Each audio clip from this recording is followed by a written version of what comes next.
बिस्मिल्लाहिर्रहमानिर्रहीम। अस्सलाम वालेकुम नाज़रीन, आप यूट्यूब चैनल देख रहे हैं। मैं इमरान खान हूँ। आज की तमाम जो तफसीलात हैं मैं आपके सामने रखता हूँ। सबसे पहले तो ये है कि तहरीक लब्बैक के एहतजाज में जो हुआ उसकी माजी के अंदर मिसाल बहुत कम मिलती है।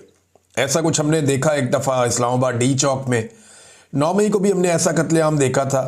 इससे पहले एक दफ़ा तारुल कादरी साहब के मदरसे पे अटैक किया गया और उनके घर पे अटैक किया गया। ये जब जब इस तरह का जुल्म हुआ तो नॉर्मली हमने देखा कि PMLN की हुकूमत है, यानी नून लीग के इक़्तिदार में ये सब कुछ हो जाता है। एस्टेब्लिशमेंट के साथ मिलकर ये कत्लेआम हमेशा कर देते हैं, चाहे वो तारुल कादरी साहब के लोग हों, चाहे पाकिस्तान तहरीक इंसाफ के लोग हों, उनका बार बार कत्लेआम किया गया और अब तहरीक लब्बैक के लोगों का कत्लेआम किया गया। ये सारा कुछ जिस तरीके से हुआ है, जब हालात वाक़यात हम देखते हैं और तहरीक लब्बैक की जो बाकी बची हुई क़यादत है उनसे रब्ता करते हैं तो पता चल रहा है कि ये उन्हें ट्रैप किया गया है और ये सारा कुछ हुआ तहरीक लब्बैक को ख़त्म करने के लिए है। यानी जिसके पास भी अवामी ताकत है, अब शायद रियासत ने यह फैसला कर लिया है कि उस अवामी ताकत को कुचल दिया जाएगा। साद रिजवी और उनके भाई के बारे में अभी तक कोई इतला नहीं दी गई। हुकूमत ने अभी तक नहीं बताया, जब मैं ये वीडियो रिकॉर्ड कर रहा हूँ, कि उन्हें गिरफ्तार किया गया है, किस जगह रखा गया है, वो ज़ख्मी हैं या ज़ख्मी नहीं है। क्योंकि कुछ लोग दावा कर रहे थे तहरीक लब्बैक के कि साद रिजवी को गोली लगी है, जबकि ऐसी कोई वीडियो या तस्वीर मौजूद नहीं थी। हाँ, एक वीडियो मौजूद थी जिसमें साद रिजवी को गिरते हुए दिखाया जा रहा है कि शायद वो बेहोश हो गए थे। और लेकिन पाकिस्तान तहरीक लब्बैक के जो लोग हैं वो ये दावा कर रहे हैं, तहरीक लब्बैक पाकिस्तान के, कि साद रिजवी को भी गोली लगी, उनका भाई भी ज़ख्मी हुआ है। लेकिन इसकी तस्दीक नहीं हो सकती, क्योंकि दूसरी जानिब कुछ ज़राए ये भी कह रहे हैं कि वो ज़ख्मी नहीं हुए, बेहोश हो गए थे, लेकिन उन्हें गिरफ्तार कर लिया गया है। कोई 25-30 के करीब लोग पहुंचे थे सिक्योरिटी फोर्सेस के, उन्होंने घेरा डाल के अचानक सुबह के वक्त ऑपरेशन तेज़ किया था और वहाँ से जो मरकज़ी क़यादत है उन्हें गिरफ्तार करके ले गए। जबकि वहाँ जो मनाजिर हमने देखे उसमें बहुत सारी लाशें नजर आई, गलियों के अंदर लाशें पड़ी हुई हैं। ऐसा दिखाई दे रहा था, लोग उठा उठा कर लेकर जा रहे थे बंदों को। एक के यहाँ सर पे गोली लगी हुई थी और जिस्मों पे गोलियां लगने के बेशुमार निशान है। लोग CPR दे रहे थे वहाँ सड़क के ऊपर, लोगों को लटा के कोशिश कर रहे थे पुश करके कि किसी तरह उनका सांस बहाल हो जाए। और ये आवाज़ें हमने कई दफ़ा सुनी कि मेरा भाई मर गया, ये बंदा भी मर गया, वो बंदा भी मर गया। इस तरह ये बातें लोग कर रहे थे। सड़क के ऊपर जब पुलिस वाले मौजूद थे तो 6-7 लाशें तो उस वक्त वहाँ पड़ी हुई थी। तो ऐसा नहीं है कि हुकूमत कहे कि 3 लोग जाँ बहक हुए हैं सारे मामले में तहरीक लब्बैक के, ये भी गलत है, ये अदाद-ओ-शुमार भी गलत है। साद रिजवी ने यह कहा था, अपने जो आखिरी बयान दिए उनमें से एक बयान में साद रिजवी ने कहा था, जी हमसे लाशें छीन ली जाती हैं, हमारे जख्मियों को अस्पताल भी नहीं पहुंचाया जाता, तो लाशें छुपाई जा रही। इससे पहले यह शिकवा 26 नवंबर 2024 को पाकिस्तान तहरीक इंसाफ ने भी इस्लामाबाद में किया था। अब वही बात जो है वो तहरीक लब्बैक भी कर रही है, जबकि हुकूमत का यह कहना है कि ऐसा कुछ नहीं है। मुझे ज़ाती तौर पर नाज़रीन तहरीक लब्बैक की सियासत से और उनके नज़रिए से, उनकी चीज़ों से इख्तलाफ रहा है और मैंने हमेशा उन पर खुलकर तनकीद भी की है। यानी मुझे धमकियाँ वमकियाँ भी आई, मैंने खुलकर तनकीद की, मुझे परवाह नहीं है इस बात की, मगर मैं जुल्म का हमायती नहीं हो सकता। ये उनके साथ जुल्म हुआ है, जबर हुआ है। जिन लोगों पर गोलियाँ बरसाई गई हैं वो लोग निहत्ते थे और दिखाई दे रहे हैं, और पुलिस वाले जो है वो दिखाई दे रहे हैं कि सीधी गोलियां चला रहे हैं। अब बाकायदा इसके विजुअल मौजूद हैं कि पुलिस वाले स्ट्रेट फायर मार रहे हैं। देखिए, इस जमात को अगर ख़त्म ही करना था कि एस्टेब्लिशमेंट ने सोच लिया था कि अपने तहरीक लब्बैक को कुचल के ख़त्म कर देना है, तो और बात सरे मौके थे। लेकिन आप गौर कीजिए कि पाकिस्तान की मिलिट्री एस्टेब्लिशमेंट ने एक तीर से 2 शिकार किए। नंबर 1, तहरीक लब्बैक को कुचल के ख़त्म कर दिया, अपने तौर पर तो उन्होंने ये कर दिया। अब देखते हैं तहरीक लब्बैक दोबारा खड़ी होती है, हो पाती है, क्या करेगी। नंबर 2, उन्होंने इसराइल को और अमेरिका को भी एक पैगाम दे दिया कि देखें, हमने जो पूरी दुनिया में कहीं नहीं हुआ वो हमने पाकिस्तान में कर दिया। अभी जब मैं आपसे बात कर रहा हूं तो इन दिनों में भी पूरी दुनिया के अंदर लगातार एहतजाज हो रहे हैं जो इसराइल ने किया उसके खिलाफ, और फ़लस्तीनियों के हकूक़ के अंदर लगातार दुनिया में एहतजाज हो रहे हैं। मगरबी ममालिक में एहतजाज हो रहे हैं। बरतानिया में कोई 2 लाख लोग निकले हैं, साउथ अफ्रीका में निकले हैं, यूरोप में निकले हैं, तो पूरी दुनिया में एहतजाज हो रहे हैं। गोलियां सिर्फ पाकिस्तान के अंदर एस्टेब्लिशमेंट ने लोगों के ऊपर चलाई हैं। ये अमेरिका और इसराइल को एक बड़ा वाज़े पैगाम है कि हमारे यहाँ पे जितनी भी रेजिस्टेंस होगी हम उसी तरफ खड़े हैं जहाँ पे डोनाल्ड ट्रंप साहब फरमाएंगे, वहां पे खड़े हो जाएंगे। ये एक बड़ा पॉजिटिव जेस्चर दिया गया है डोनाल्ड ट्रंप को कि कुछ भी हो जाए, हमें लाशें गिरानी पड़े, कोई परवाह नहीं है, हम इस मामले पे पीछे नहीं हटेंगे, हम आपके साथ खड़े हैं। ऐसा लगता है कि उन्हें ये बता दिया गया। मैं काफी अरसे से ये बता रहा हूं कि ऐसा लगता है, यानी अब लगता कि अब तो यकीन हो गया कि इसराइल के हवाले से पाकिस्तान की पॉलिसी बदल गई है। पूरी दुनिया में कहीं एहतजाज करने वालों को इस तरह गोलियां नहीं मारी गई जैसे पाकिस्तान में मारी गई हैं। अब तहरीके लब्बैक को क्रश करता था तो कभी और भी कर सकते थे, लेकिन इस खास मौके पे उन्हें क्रश किया गया जब वो इसराइल की पॉलिसी के खिलाफ एहतजाज करने निकले थे और वो अक्सा का एक मार्च कर रहे थे और वो ये कह रहे थे कि फलस्तीन और इसराइल का मामला। तो यहां पे ये मानी खेद है कि इस वक्त जब उनके ऊपर अटैक किया गया तो ये पैगाम भी पहुंचाया गया जहां पहुंचाना था। मैं कुछ चीजें आपको और दिखा देता हूं कि पहली बार पाकिस्तान के नेशनल टेलीविजन चैनल्स पर पॉलिसी के तहत इसराइली पार्लियामेंट की कार्रवाई दिखाई गई, डोनाल्ड ट्रंप की वहां पर तकरीर और नेतन्याहू की खुशियां या उनकी सेलिब्रेशंस दिखाई गई। एन उस वक्त जब पाकिस्तान में फलस्तीनियों के हक में निकलने वालों की लाशें पड़ी हुई थी, यानी जिस वक्त पाकिस्तान में लाशें गिराई जा रही थी उस वक्त पाकिस्तान के national TV channels Israeli parliament की कार्रवाई दिखा रहे थे जिसमें नेतन्याहू की सेलिब्रेशंस चल रही थी और डोनाल्ड ट्रंप वहां से खिताब कर रहे थे। ये पॉलिसी में बदलाव नहीं है तो और क्या है? कोई ना माने तो उसकी अपनी बात है, सामने दिखाई दे रहा है। आप आंखें बंद कर ले तो आपकी अपनी मर्जी है, आप डर जाएंगे चले एस्टेब्लिशमेंट नाराज हो जाएगी तो आपकी अपनी मर्जी है, लेकिन ये पॉलिसी है, पॉलिसी बदल चुकी है। इमरान खान जिसको सारी जिंदगी पाकिस्तान की एस्टेब्लिशमेंट ने, उनके टाउटों ने और इमरान खान के सियासी मुखालिफिन ने इसराइल का एजेंट करार दिया, आज वो इमरान खान पाकिस्तान का सबसे मकबूल लीडर है, उसे पाकिस्तान के नेशनल टेलीविजन पे नहीं दिखाया जा सकता क्योंकि मिलिट्री एस्टेब्लिशमेंट का हुक्म है। लेकिन नेतन्याहू जिसके फैसलों ने बहुत तबाही फेरी गजा में और जिसकी जंगें बड़ी मशहूर हैं, अब उस नेतन्याहू को पाकिस्तान टेलीविजन दिखा रहा है, पाकिस्तान के टीवी चैनल्स दिखा रहे हैं। ऐसे कर लें, यानी इमरान खान को दिखाने पे पाबंदी है एस्टेब्लिशमेंट की जानिब से। इमरान खान की शक्ल आप नहीं दिखा सकते क्योंकि वो इसराइल का एजेंट ये कहते हैं ना उसे, लेकिन जो खुद इसराइल है उसको दिखा सकते हैं। पाकिस्तान में अब फलस्तीन का झंडा उठाएंगे, आपको मारा जाएगा, गिरफ्तार किया जाएगा, तशद्दुद किया जाएगा, लेकिन पाकिस्तान के टीवी चैनल्स के ऊपर इसराइल का झंडा दिखाया जा सकता है।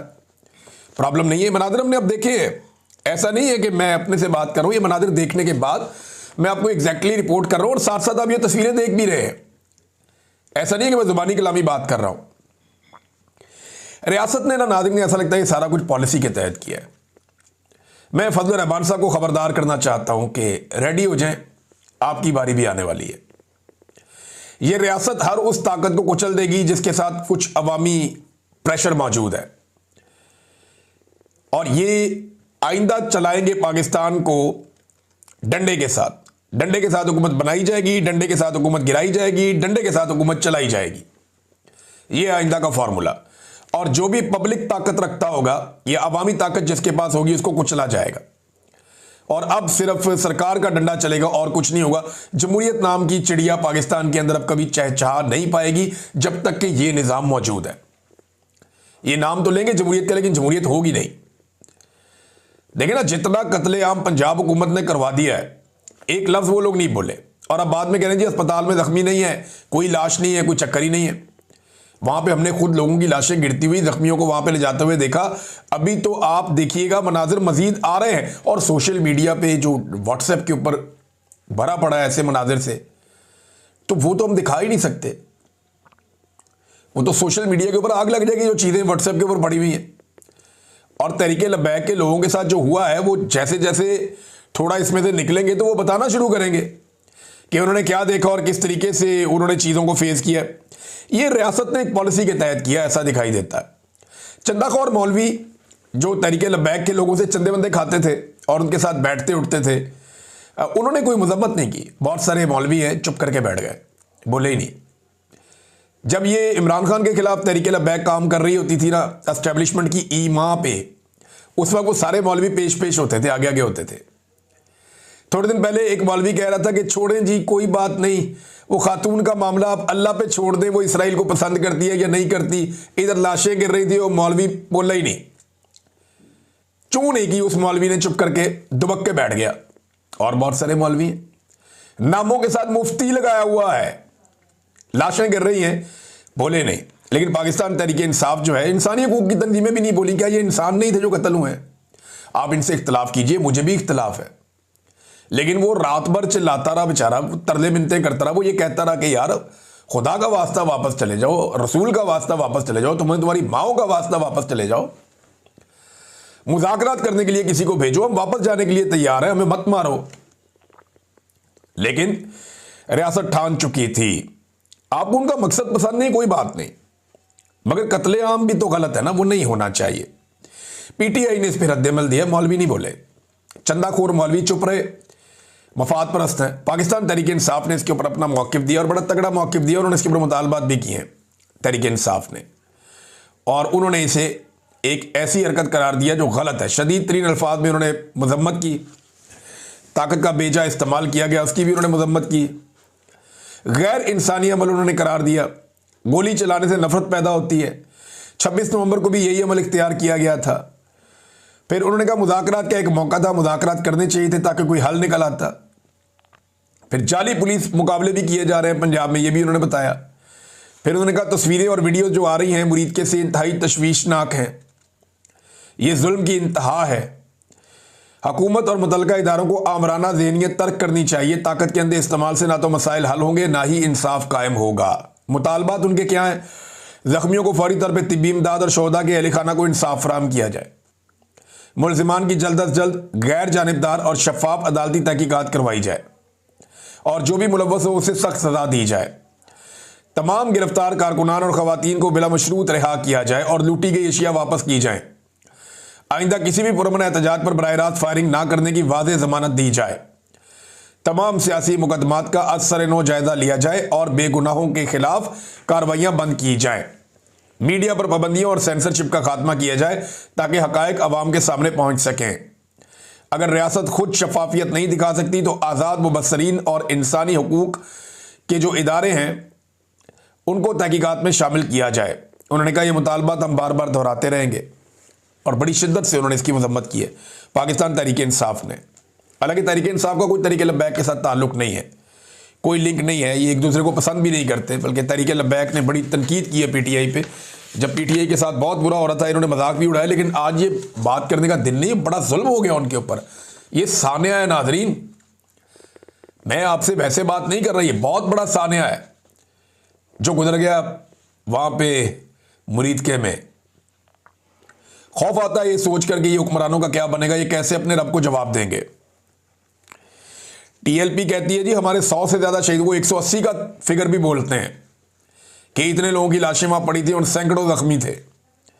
लेकिन हुकूमत कह रही है सिर्फ 3 लोग मार गए, पुलिस वाले भी ज़ख्मी हुए, एक पुलिस वाले शहीद भी हुए। एक पुलिस इंस्पेक्टर के बारे में कहा जा रहा है, सब इंस्पेक्टर थे वो शहीद हुए हैं, और कुछ पुलिस वाले जो है वो ज़ख्मी भी हुए हैं। ये भी बहुत अफसोसनाक है, क्योंकि तहरीक लब्बैक के कारकुन आगे से मारते भी है ना, ये आगे से डंडे उठा के और पत्थर उठा के ये मारते हैं, तशद्दुद करते हैं वापस, लेकिन उन्हें घेर के इस दफ़ा मारा गया है। और उसके नतीजे में अगर दूसरी तरफ अगर देखा जाए तो नुकसान का जो फ़र्क है वो बहुत ज़्यादा है, इधर बहुत ज़्यादा नुकसान हुआ है तहरीक लब्बैक का। आईजी इस्लामाबाद की एक वीडियो आई है, ये आईजी साहब याद रखें, अली नासर रिजवी साहब, ये वीडियो आपका पीछा करेगी। आप उस जगह खड़े होकर सेलिब्रेशंस कर रहे थे जहाँ पे थोड़ी देर पहले लाशें गिरी थी और अभी लोगों ने लाशें उठाई भी नहीं थी। ये आपके हमवतनों की लाशें थी, यहाँ पे सोग का आलम होना चाहिए था, ना कि सेलिब्रेशंस का। आपको आइडिया नहीं है आपने कितनी बड़ी गलती की है। नाज़रीन, दूसरी बहुत बड़ी खबर पाकिस्तान के हवाले से, सुहेल अफरीदी वज़ीर आला मुंतखब हो गया। खैबर पख्तूनख्वा का एक नौजवान, 35 साल इसकी उम्र, इमरान खान ने कहा और वो वज़ीर आला मुंतखब हो गया। लेकिन इस्टेब्लिशमेंट के लिए एक और शिकस्त है, बार बार उन्हें शिकस्त हो रही है और अब उन्हें शिकस्त की आदत डाल लेनी चाहिए।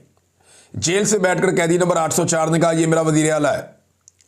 डीजी ISPR अपने इदारे का पैगाम लेकर गया और उन्होंने कहा नहीं हम नहीं मानते, और फिर वो वज़ीर आला मुंतखब हो गया। उसको सारे ही वोट पड़ गए, एक बंदा बाहर था, एक बंदा भी एस्टेब्लिशमेंट पाकिस्तान तहरीक इंसाफ का नहीं तोड़ पाई। खैबर पख्तूनख्वा में एक MPA नहीं तोड़ पाई। हालात ये हो गए पाकिस्तान के। तो एस्टेब्लिशमेंट की बड़ी पतली हालत है। इन्होंने जो पहली तकरीर की उसमें इन्होंने कुछ चीज़ें बड़ी वाज़ेह की।